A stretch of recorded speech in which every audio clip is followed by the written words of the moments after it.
Hey, we are back with another episode of Stories from the Pink Bus.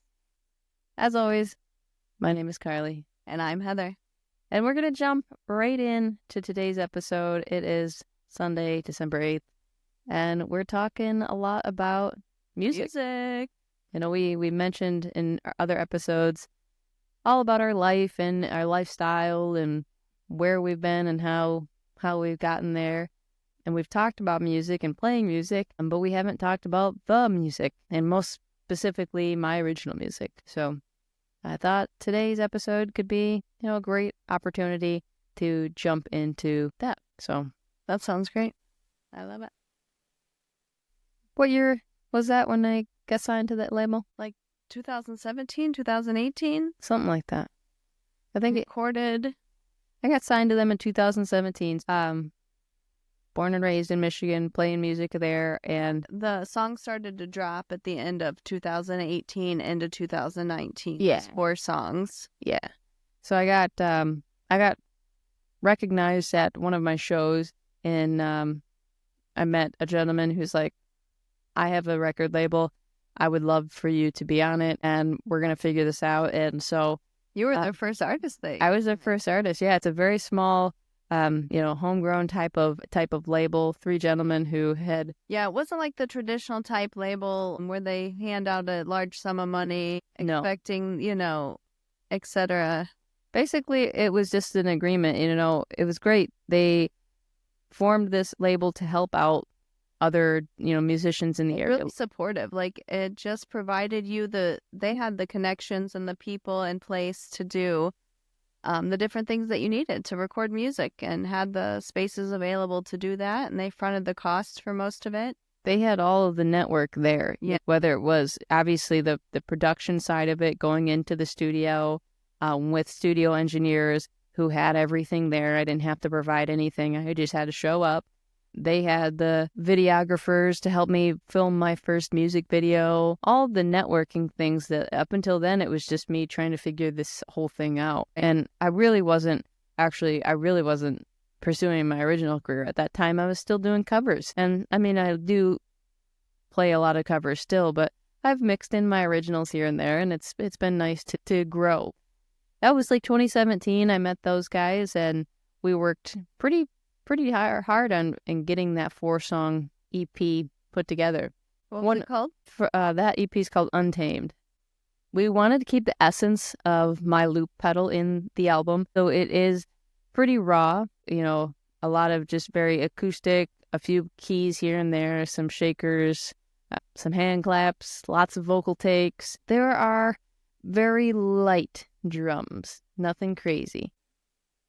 But everything that I would be able to do in a show on my loop pedal is what we kind of went with the exception of adding like a few key parts here and there. We didn't overproduce it. So that was pretty cool for your first EP to kind of see how that process goes. I mean, I had gotten the chance to go into studios and for the first time ever go into vocal booths and have those experiences, which was pretty gnarly. So, and I've only grown from there. So it's really been a nice way to look back, listening to that EP, getting the chance to look and see how far I've come. The first song was Trust Me that came out, right? Yeah. I wrote that song years prior, and it was just one of those tunes that I was searching for myself and searching for who I was and trying to trust my inner self and trust my intuition. I know it's interesting because as a listener, it sounds like you're maybe talking to this other person and saying, trust me and let's go on this journey together, Yeah. It's interesting to hear that you were actually just speaking to yourself. I can see how you would say that. Yeah. You just got to trust me. I wanted it to be a song very self-reflective and just to listen to yourself for all of my life. Like trust your gut. Yeah, all my life I've always been influenced by everybody else around me, and I wanted to, for one moment, be strong and listen to myself. Which, I mean, let's be honest. You wrote this at the beginning of our relationship. Yeah. You were still trying to figure yourself out. Oh yeah. Um, Yeah. I was just trying to figure out everything that was going on. There was so much. It was like 100 miles an hour trying to figure out all of everything and unravel a lot of things that you learned throughout your life. And so I was very proud of my courage to trust myself and to write that song. I don't play it enough though. I really don't. It's kind of one of those tunes that when you play it as many times as I've played it, then you just stop playing it.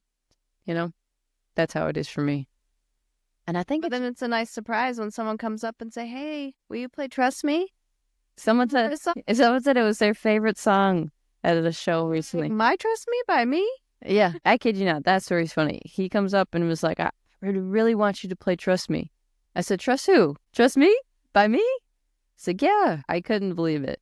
I'm honestly my own worst critic always, every single time. I love playing my music, but I'm just not confident. I really would like to continue to be more confident. That's a goal I have going forward into this next year, is just go out there and, show them what you got. Because why not, right? So, yeah, Trust Me was a good tune. I actually recently found like the first recording of that before I got electronic version. Yeah, it was dubstep. You remember that? Okay, yeah. It had some crazy, little bit different. Yeah, I don't know. I think honestly, one of these days I would take that first EP and re-record it. Not to redo it or make anything different or so, but just there's so much more maturity in my voice and maturity in my playing that I feel like could be captured. So it's been fun to kind of always listen to those tunes. And they're on Spotify, iTunes, Apple Music, wherever you listen. I encourage all of our listeners to go check out Karley Davidson on Spotify and all 6 of the songs we're going to be talking about today and any future songs that she'll be releasing. It's interesting. Those songs came out in 2018. That whole EP dropped, and I've played them now for the last 6 years, and it's just only gotten better as my playing and my maturity and my voice has gotten better. What was the second song that dropped? Do you remember? Pretty Little Lips. Oh, yeah. You really like that one still? That one, honestly, is my favorite. I reference it almost daily. Again, a song written from my heart. I write a lot of love songs. I won't say that I'll always write love songs, but for the last 6 or 7 years, man, I've just really, really enjoyed love songs. Only 6 or 7, huh? Well, okay. Well, most of those were written even earlier than that. That's true. Except one. We'll get there before then. Before long, we'll get there. Okay. But Pretty Little Lips is a love song through and through. It's just about being... And do you see those lips right now? I do see those lips right now. Thank you very much. Again, a love song wrote about yours truly, Heather Miller. It's easy to write about you. It's easy to write about love. It's easy to put down in words just the infatuation I was having. So that's another reason I do like listening to that EP, is like I can hear, even if it is like an immature version of my voice, like a younger version of my voice, I can hear all of that love still. Like I remember that time, being so excited, having the... Well, for me, I had never had anyone write songs about me before. And what about having someone write about what could be considered an insecurity? Like, small lips have never been in fashion. And I do have small lips, these pretty little lips, but it's like the sweetest way and the kindest thing and like thoughtful and sweet. And I didn't even, and still to this day, don't even think it is like an insecurity. They're just gorgeous little lips. Well, you don't get to decide what my insecurities are. But I'm not overly insecure about them, but that is a fixation at times. Like, that's really trendy. Like, people making their lips bigger and bigger. And I mean, a great, plump set of lips are great, but that's not what I have. Right. So, I mean, and that's fine, but it makes me feel like, oh, well, she loves them just the way they are, and they're great, and it's all good. There's a line in the song, and it's like, from across the room, bring your pretty little lips on over to me. And it's just, they've always just been a nice, heartwarming thing to look at. Like, whenever you're looking at me, you're smiling, and you've got pretty little lips. Thanks. It's a love song through and through. I encourage you to look and listen to it. I wrote that just in love, man, just in love. I wanted to um, be around you and be with you at all times in all places. And a lot of times we were like at work or I was playing a show and you're in the audience and I'm looking at you from across the room and thinking, man, like I'm the luckiest girl in this world to be able to know that person and know that they're coming home with me. And so I enjoy that song. I'm trying to think of the other words in the song. I'm notoriously bad at trying to recall lyrics when I'm not singing them. Yeah. Because I sometimes, this one in particular, they both start with like something about Sunday. So then I always mix it up with Fallen for You because they're both talking about Sundays. Just at the very beginning. I know. Like, but when I try to start recalling the lyrics, I get screwed up. I'm like, wait, what song? I did the same thing. And I've heard you sing it 1,000,000 times. I know. And I've listened to it even more. Well, that's a little tangent is the Sunday thing is that because for the longest time before we really lived in the bus and got the chance to spend more time together, Sundays were like our only time together. When you were working full time at the barbershop and I'm going to school and working, Sundays weren't back then like a big gig day, you know. Sometimes, but not like all year round. Right. I'd play a brunch, you know, maybe during the heat of summer, but nothing crazy on Sundays. So Sundays were our time to like sleep in and like hang out and really get the chance to like, you know, start our week together and spend a lot of quality time. So right. And like you said, it wasn't all the time, even on Sundays, but if it happened, it was on a Sunday. And we made sure to make it, you know, worth it, quality. Yeah. We like to go out on little adventures or find new brunch spots around Detroit. Yeah. We like to do things like that. Go antiquing. I like antiquing. I do. Now let's move on. What's another one? Then I can't recall the next one that we did. It was probably Fountain of Youth. That's a good one. That one's a good one. And that one I wrote in the bus, actually, in this same very bus. But before we left the house. Before we live in the bus yet, we were just... No. I was sitting on the couch. It was raining that day, and I had planned to do a bunch of work on the bus, but it was just raining and cold, I think, probably. It's usually always cold when it's raining. So I just decided I was going to sit here and write some music. And I sat on the couch, and I just pictured what our life would be like. And it's been at work. Oh, yeah, you were at work. And I just pictured kind of what we would get into. I didn't know what that was. And so neither of us had really gone on much adventure. I mean, we'd gone here and there and driven, you know. Anything like this. No, not anything like this, for sure.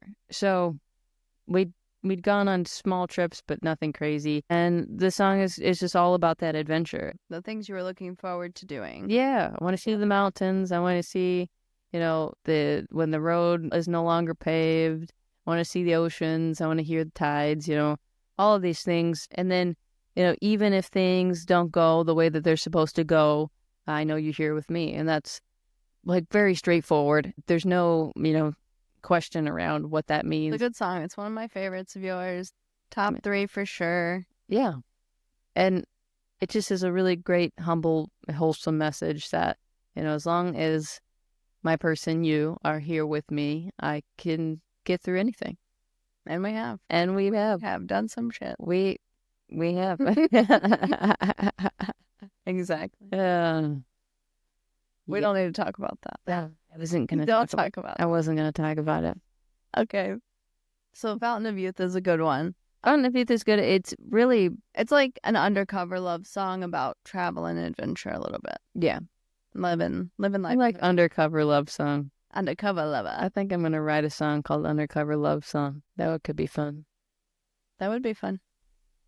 I've been having lots of inspiration, but the funny part of it is that I'm always on my way to work, you know. You need to write it down. You still need to be keeping track of these things. I have about 457 voice memos on my phone. Good. Well, we need to tackle those one by one. Oh, goodness. Yeah. And then, again, another song where we're very conscientious of the loop thing and working with what we were looping. Friends? No, well, Fountain of Youth. Fountain of Youth, yeah. So That one very closely reminds me of like an Ed Sheeran tune, the way that he would compose songs in that way. And um, I was really proud of the way that that production came together because I wrote it on a whim. I think I was like searching for songs. I had binders and binders and binders of half-written songs, but nothing concrete. And like I said, the day that I was supposed to do a bunch of work, I was supposed to go to the studio the next day, and I wasn't in love with the song that I was, gonna present, and I just wrote that one. So I wrote it and I took it in the next day, which I did this last year too with the newest song. Yeah, I can't wait to talk about that. I'm just so My perspective. I'm so much better under pressure, but it is what it is. I'll start putting you under more pressure. Yeah, please.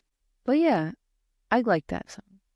It's fun to hear all of the different kind of people that like that song. It's a big in the community, the schoolie community. Yeah, I was gonna say it really resonates with travelers, people who live similar lifestyles. Yeah, which is great that you were able to capture it before you did it. But I think that especially when you are building a bus and it gives you more time to be like longing for that life that you're building towards. Right. So I think they really understood that. I agree with you. And it was nice to be able to play that at the Tiny Home Music Festival too. Yeah. In front of all of those folks. That was before it was released. So they're like, where can I get this song? I know. Teased it. And it came out shortly thereafter. But it's always been a song that's really heavily rooted in the adventure side of it. And it definitely can relate to a lot of our nomad friends. I always get a smile when I see them put it alongside with like a story or a video that they use. That's always a compliment. Yeah. I really didn't know where we were going to go. But no. I knew that as long as you're with me, I don't care where this bus is at, Yeah. I don't care what to me. I know. I'm home to you and you're home to me. Agreed. Cute. Too sappy. Golly bee. So that brings us to the last. We're running through these real quick, but there's not much to talk about in the aspect of that. But the last episode, the last song of the EP Untamed was Friends. And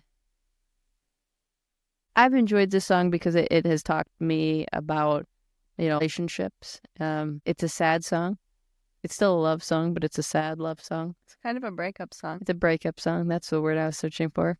It was not written about us. The only one that's not about me. It's the only song. I really like the guitar part on this song, and that's I think one of the reasons I kept, pining for it when we were searching for songs for the EP. Is because it reminded me of one of my favorite songs of all time was Tracy Chapman's "Fast Car," and it gave me that same. Can you say that? Is that problematic? Is that what? Is there an overlap in the song that could become an issue or like... No. Okay. Just inspiration. It was inspiration, total. Okay. Yeah. Checking. Well, I mean, we're going to talk about... that smoke? No. I think, musicians derive a lot of inspiration from all sorts of different musical people. And I have deriven so much inspiration from her, from artists also like, the Four Non Blondes, Pink, Alanis Morissette, but more so in my personal original music. I mean, you get Ed Sheeran, John Mayer has been always someone in the back of my mind. So it's some of those melodies are John Mayer kind of melodies. I wish my guitar playing was as cool as his. We'll get there. But Tracy Chapman's song "Fast Car," the way that the guitar part was repeating, of course, through that entire song was very moving to me. And when I wrote the initial guitar riff to Friends, it gave me that same feeling. It's a similar style, different key, but similar style. And it just was the same kind of thing. And at that time, I wasn't feeling too hot about my relationship. I had just gone through a breakup and I was kind of writing, we'll just still be friends. Now, flash forward, are we still friends? No, but, it is what it is. And then now that whole song isn't completely true to my experience. A lot of it is. It's like a story. It's a story. I was going through a breakup, but it's not necessarily my story. It's written up, inflated a little bit. That's fair. It's art. It's art. But it's a breakup song.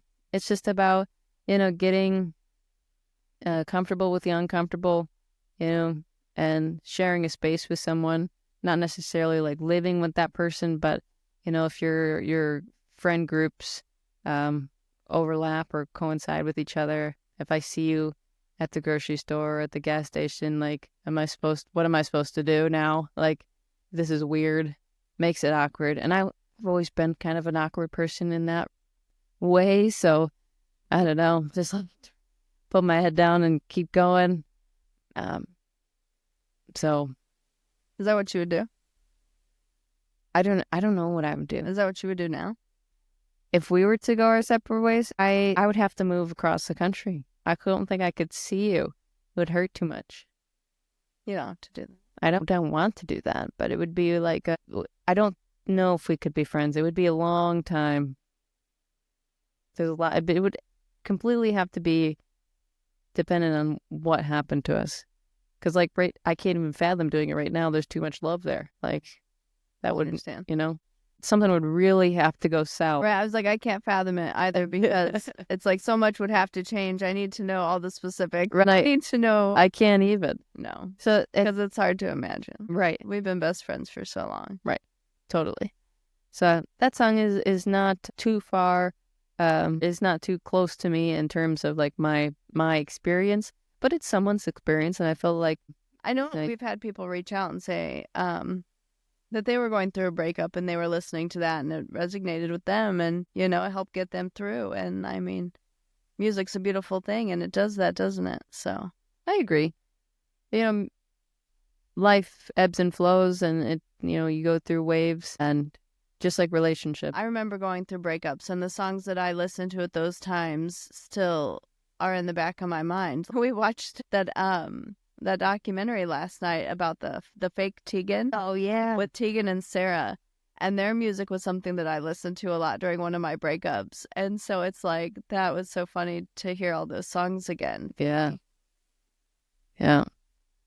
That's something, I mean, we'll go off on a little tangent here for a second, but if you haven't watched, there's a new, what is it? Document. It was something to the effect of like catfishing, Tegan and Sarah's catfishing story. Yeah. It was on Hulu, and we watched it last night, and by golly, I didn't know any of that happened. I didn't know anything. None of that. Nothing. Wild. Little brief description is that in the early 2000s, someone catfished Tegan of Tegan and Sarah and was like pretending to be her and was reaching out to a bunch of fans and leaking demos and... Yeah, leaking stuff. It seems like they hacked into her email. So they were able to get whatever information she was sharing in emails, including demos that were being passed around and things like that. Demos and like passport photos. But you like this person, this catfish, they were kind of like hurting people. Well, yeah, with regard to like the relationships that they were forming with people, because they all thought they were talking to Tegan. They catfished a bunch of people. Yeah. So it sounds like they hacked into Tegan's email, took that over, and also catfished. And they hacked into other people's emails to make it like this weird web. It was a wild web. It was really interesting. And I didn't know, like, that also gave a little background of the band, stuff that I didn't really know or realize, because when I first found them, like, yeah, they're queer ladies, and so I fall right into that, whatever, but I discovered them when I was going through that breakup, I started watching Grey's Anatomy, and then I heard their music on there and was like, who is this? And then I really had to, like, seek them out, and then I started listening to them consistently for a while. And those songs got me through. They felt important at the time. Yeah. And it was nice. And it was nice to move on from that. And it's nice to be somewhere else in my life and my headspace. But it's interesting to be taken back to another time. Yeah. Songs can do that. That's for sure. I don't recall the very first Tegan and Sarah song that I ever listened to. But I definitely thought that documentary was very eye-opening, especially as a female queer artist, musician, listening and hearing them recant their stories and how that all goes. It's never really been resolved. It's still going on. It's still ongoing. So I have been reserved when it comes to that. Like I recognize that we live in such a cyber society now, and I'm very conscientious of that. We already have like small issues when it comes to, our music page, my music page. You help me run it, and we do get people stealing the page all the time and commenting. No, they don't steal the page. It seems like they try to replicate the page. They take your current profile picture and use that, and then use your name, and then they start posting on your stuff trying to sell t-shirts, merch, whatever. Right. So that should be, if you're listening to this and are a follower of my page, I'm not out there yeah, we're never going to be doing that. Tagging you in a post saying, here's a link to where you can find my t-shirts. Please don't do that. Well, don't click on them. It's not a post. It's a comment and a post. Right. And people, and just, a handful of people are tagged, and it's not legitimate. But we've been pretty good. We see it quickly and we take care of it. We block them out of there really quickly. Right. But it's scary. But then it's like, okay, let's go change your profile picture so that they don't look identical anymore. Like, we're going to make them work for it if it's something they're going to keep up with and try to keep doing. Right. Period. Well, it's scary to be, to have somebody impersonate you like that. Right. For any reason, for any amount of time, you're like, absolutely not. Knock it off. I'm doing my damnedest over here just to be my damn self. Can you not? It drives me. People create issues that don't need to exist. Like, just get the hell out of here with that. Yeah. I don't know. Yeah. So that was very interesting to watch. A little alarming for me in some respects. So very good informational documentary. Definitely go check it out for sure. The name, you know the name? It was some. Just Google it, man. Google fake Tegan documentary. Yeah. The catfishing story of Tegan and Sarah. Yeah. Tegan and Tara. Tegan and Tara. You got it. Okay, we went through your first 4 songs. You're right. Let's get back on track. Let's talk about. And well, hold on. That we talked about the 2018 is when that was all officially dropped, and 6 years has gone by, and I haven't released anything up until last year. And one reason for that is because your resources for recording are in Detroit. Yes. And we just don't always make it back there very often. Nope. We're doing other things. So, yeah. Has to be prioritized, and we have to really schedule around it. Other than this podcast now, we really haven't had the space to do much recording at all. Yeah. I don't try recording here, at least some rough stuff to get it started. Yeah. That's a goal. But I was able to reconnect with all of my connections back in Detroit, and we worked alongside Louie Lee, friend of Louie Lee. Shout out to Louie Lee. Lewis Hensley, he's doing a great Oregon Corn. Yeah, and him and Jorg doing a great project up there, Country Hop and Roll. If you aren't familiar with it, familiarize yourself with it, because he's doing some great things up there. I was really, really grateful for him to help me put that out and do the production. I met him years prior and outside of Lou and Carl's in Brighton, and he just very quickly introduced himself, and that was like the first and last time I heard of Lewis until this last year, and we got to work with him. Super, super nice guy. And of course, Jorg brings the energy to any room that there is.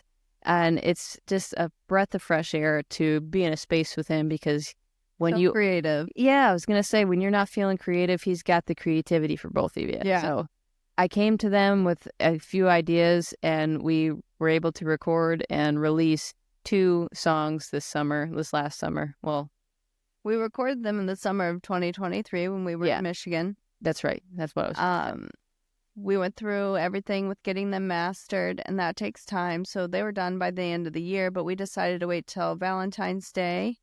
Drop one. Come On Over was released on Valentine's Day this year. That one is again just a pop anthem of love.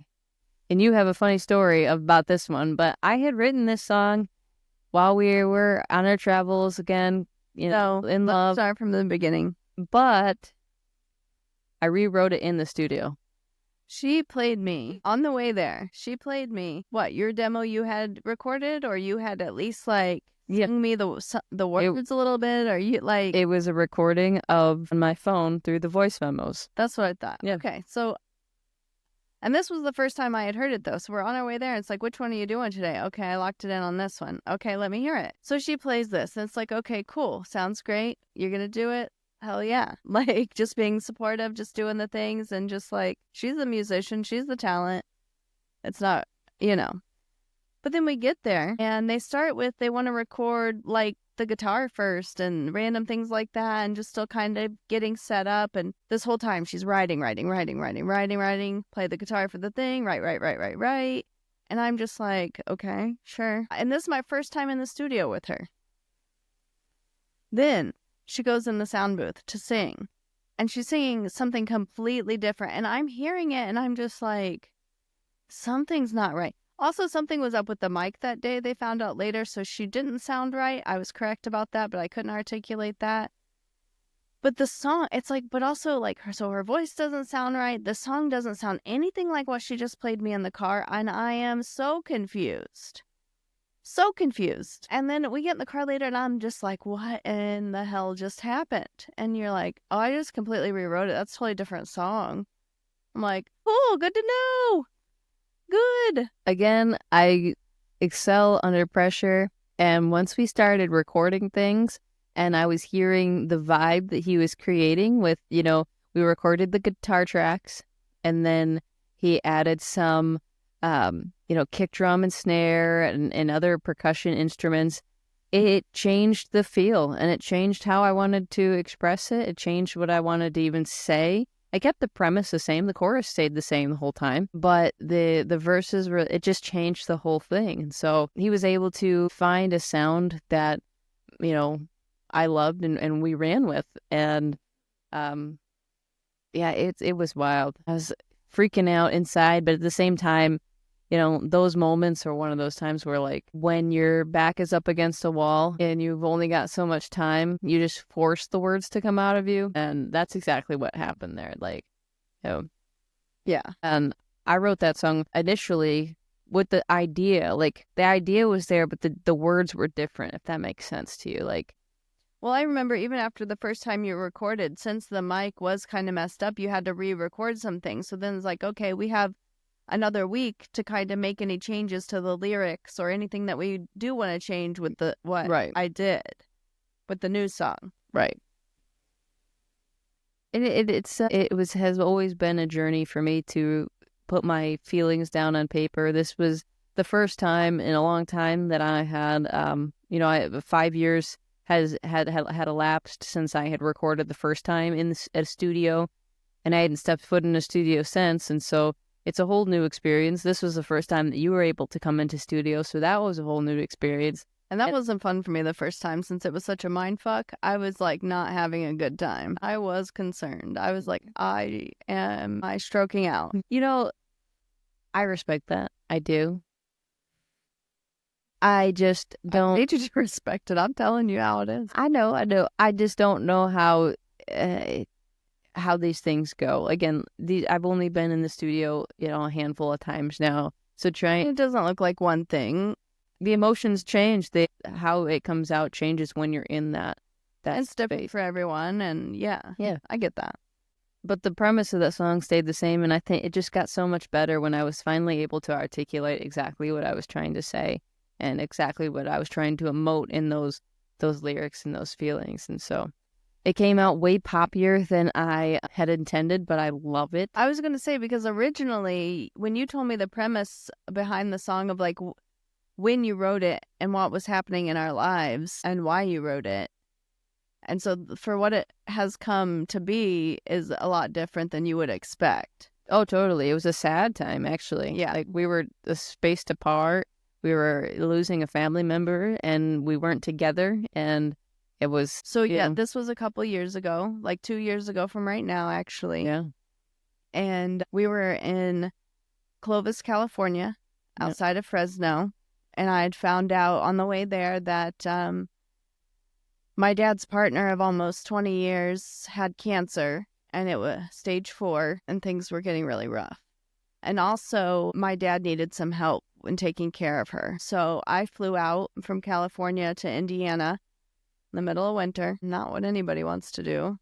But I did that. I went there for like a week and helped with some things that needed to be taken care of. And while I was away, that's when Karley was writing that song about missing me and, Yeah. I just wanted to be supportive in that moment, even though I couldn't be supportive. I couldn't be there to help. Supportive, but just not in a physical way. I knew that I was like, Karley's the one with the medical background, and I'm the one going to give her medical care. I know you're changing bandages and asking me questions, and I'm like, you got this. I just wanted to do it right. I know you did, and you did. You did a great job. So that song was, definitely rooted out of a sadder time in our story, but I'm kind of glad in a weird way that it turned out to be such a pop, Yeah, it really has turned into something that, is a much more happy, because, I don't think I was ready for it to be a sad song. Like, I just wanted to, the chorus, of course, is come on over, let me hold you, come on over, let me show you what love is like these days. And it's just one of those things where neither of us had experienced a relationship like this before. So, being away from each other, especially during those hard times, was excruciating.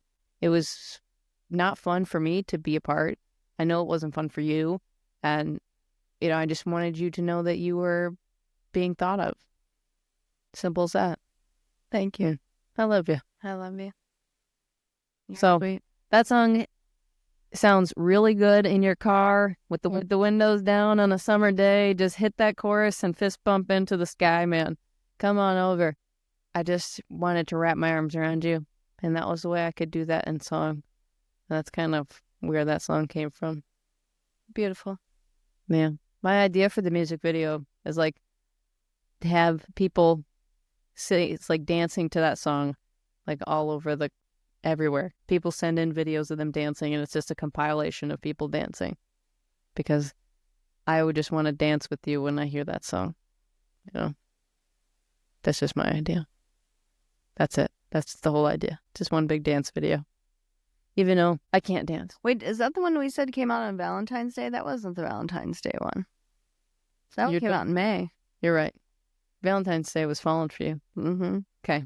Well, that's fine. That's okay. That's okay. But so yeah, that one came out in the summer. That was right, because we were aiming for it to be a summer anthem. Because Falling for You came out on Valentine's Day because it's a great love song, and we made a cute video all by ourselves. Yeah, we did.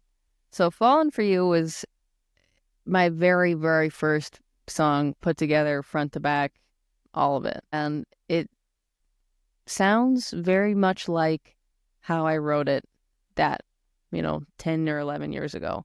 The ending is a little bit different and more produced, but other than that, it's just a guitar and my voice and not much more than that. There's a little bass line.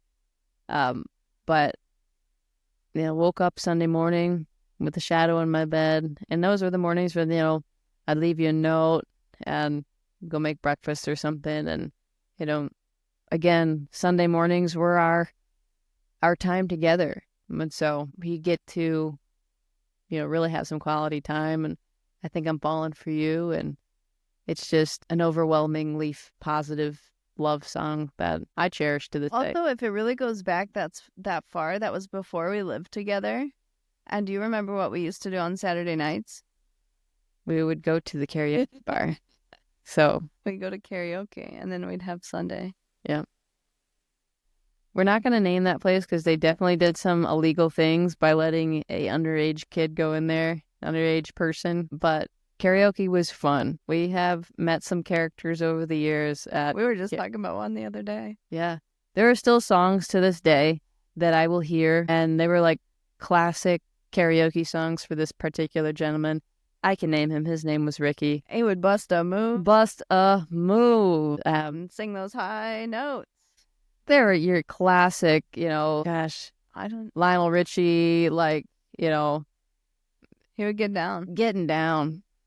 So there's still some tunes that I hear. I'm like, Ricky would do this one at karaoke. It was at like a karaoke, it was a bar that had karaoke on Saturday nights attached to a bowling alley. So we would go, play a game of bowling and then maybe go over. I think we only went bowling like twice. We mostly just went back for karaoke. It was fun. I'd get up there and everyone would be like so mad because she can sing. This is karaoke. You're not supposed to be able to sing. No, they loved it. Yeah. I did a few times. We met a lot of crazy shenanigans there. So yeah, Sundays were our time to kind of be together. And so Fallen for You is a story about falling in love and wherever you go together. And that's the song where it's from across the room, smiling from across the room. I can't keep them straight right now. I know. Especially Pretty Little Lips versus Fallen for You. Right. Some of the intricacies. They're both very love-driven, and they're about you. So they're both my favorite. But I got some interest in that one to buy it out, but I declined it. Yeah. So just a reminder, Karley's not in this to be famous, and she's not starved for attention or anything else. She just loves to play music and enjoys being an artist, and that means we can work together when she's playing music. But we were actually in Kentucky when we recorded the music video for this, for Fallen for You. Yeah, so it was shot a little bit in Cincinnati, Ohio, and a little bit in Newport, Kentucky. Yeah. That was cool. That was our first ever experience of being, our own videographer and production there. And I'm not going to say that it's, Warner Brothers worthy of a music video, but it definitely put us outside of our comfort zone, and we did it. We made something. It is what it is. Take it or leave it. I don't care. Right. The song is mastered and beautiful in the background, and we ran with it. Our own little video. So you got it out on YouTube. Yeah, you got to start somewhere. I have enjoyed watching people love that song. Whenever you are first fallen in love, it should be the song that you think of. So, I don't know. So we ran through the first EP, 4 songs, the most recent singles. Mm-hmm. What's next? Who knows? I was going to say, anything in the works worth checking out? She keeps it all very close to the vest until it's time to do something with it. Yeah. I write a lot, in the car, if that makes sense. I do, like I said, I have 400 voice memos. I feel inspired a lot when I'm driving. I get that. I write a lot when I'm driving the bus. I've got voice memos going and just things pop in my head. I'm very not, how do you say it? I can't be structured with it. I can't write it down on my calendar and say, okay, well, on Sunday night, after this podcast, I'm going to sit down and write a song. Right. It's not how it works. And even then, when I write down, sometimes I sit down and with a creative idea or something. Sometimes it doesn't come out. Force it. Yeah. And I'm not in the business to do that. I've really enjoyed playing music. I've enjoyed what comes out, and what doesn't come out is just not ready to come out. Forced. You'd rather be organic and it's just not ready yet. Inspired. So. But I really am hopeful to get a demo going together, and maybe sometime this next summer or fall, make some time to record some more tunes. Yeah, that would be great. We've met some incredible musicians who have released their own music in their own studios, so maybe we'll see. A lot of new people. Yeah. Gotta get that crossover podcast too. I know. Oh, shoot, I was going to say something. What were you going to say? I forget. You can't let them fly away like that. That's what happens if you don't write down your thoughts. Like my music ideas, I'll think about it. Actually, tangent. Now, I had an idea last night of music, and then I wrote it down. But then when I went to look at my phone this morning of my notes, it's complete gibberish. It auto-corrected nothing. And it was a sentence that doesn't even make sense. But in all fairness, I didn't open my eyes when I was typing. Great job. It was all worth it, wasn't it? I think I need a notepad. I think I'd be able to write, not type, but write, Sure. Whatever you say. I think so. Whatever you say. It's been fun. So, we've recollected all sorts of music here. I can't wait to see what's up next and where we'll go from here. If you've listened this far, thank you so much for listening. And be sure to comment what your favorite Karley Davidson tune is. Yeah. In the comments. Make sure you're checking them out online. Again, they are on all streaming platforms. Wherever you can find music, you can find my music. It's been a pleasure to go down memory lane and talk about some stuff that you may or may not know. So thanks for listening. Thanks for listening. Send me your comments, your love in the comment section below. And as always, my name is Karley. And I'm Heather. And thanks for listening to Stories from the Pink Bus. Have a good day. Take care, guys.